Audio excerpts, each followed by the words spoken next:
బెంగళూరులో ఒక టెకీ వాళ్ళ ఫ్రెండ్స్తో కలిసి వీకెండ్లో జుంబా చేద్దామని చెప్పి వెళ్ళి కాస్త ఎంతూజియాజం కొలిది ఎక్కువసేపు జుంబా చేశాడు.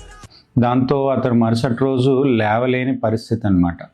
ఫ్రెండ్స్ అందరూ ఆర్థోపెడిషన్ దగ్గర తీసుకెళ్లారు. ఆర్థోపెడిషన్ పెయిన్ కిల్లర్స్తో పాటు మజిల్ రిలాక్సెంట్స్ రాసిచ్చారు. ఒక 5 days వాడిన తర్వాత కూడా అతనికి ఎక్కువ ఇంప్రూవ్మెంట్ లేదు. దాంతో మళ్ళీ ఆర్థోపెడిషన్ దగ్గరికి వెళ్తే ఆయన ఫిజియోథెరపీ చేయించుకోమని చెప్పారు.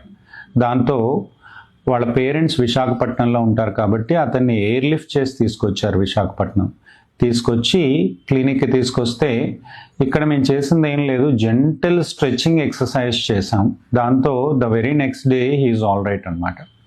నేను చెప్పాలనుకున్నది ఏంటంటే జుంబా అనేది మ్యూజిక్తో పాటు లయబద్ధంగా చేసేటటువంటి ఒక ఏరోబిక్ డాన్స్. కాబట్టి అది చెయ్యాలి అంటే మీకు శరీరంలో బేసిక్ ఫిట్నెస్ ఉండాలి. ముందే మీరు జుంబాలో జాయిన్ అవుదాం అనుకున్నప్పుడు ముందుగా ఒక జిమ్లో జాయిన్ అయ్యి కోర్ స్ట్రెంగ్త్తో పాటు జనరలైజ్డ్ బాడీ స్ట్రెంగ్త్, ఫ్లెక్సిబిలిటీ కాస్త ఇంప్రూవ్ చేసుకొని అప్పుడు జుంబాలో జాయిన్ అవ్వండి. జాయిన్ అయ్యి జుంబాలో కూడా లో ఇంటెన్సిటీ నుంచి స్లోగా హై ఇంటెన్సిటీ వర్కౌట్కి వెళ్ళండి. అందరితో పాటు కలిసి హై ఇంటెన్సిటీ చేయకండి. మీకు జాయింట్ పెయిన్స్ ఉన్నా, హార్ట్ ఇష్యూస్ ఉన్నా, బ్రీదింగ్ ఇష్యూస్ ఉన్నా జుంబా కాకుండా ఇంకేదైనా వర్కౌట్ చూస్ చేసుకోవడం బెటర్ తప్ప జుంబా చేయొద్దు. జుంబా కూడా ప్రతి వారానికి వారం అంతా చేయనవసరం లేదన్నమాట. వారంలో ఆల్టర్నేట్ డేస్ కానీ అంటే 3 to 4 times ఏ వీక్ చూస్ చేసుకోండి. మిగిలిన టైం ఏదైనా అదర్ వర్కౌట్ చేసుకోండి. అలాగే 45 minutes కన్నా ఎక్కువ చేయొద్దు.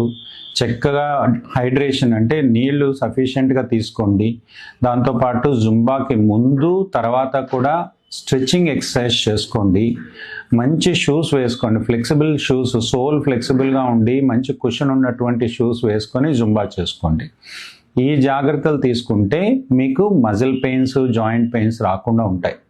లేదు అంటే ఇట్ ఈస్ ఇన్ఎవిటబుల్ అనమాట. Thank you.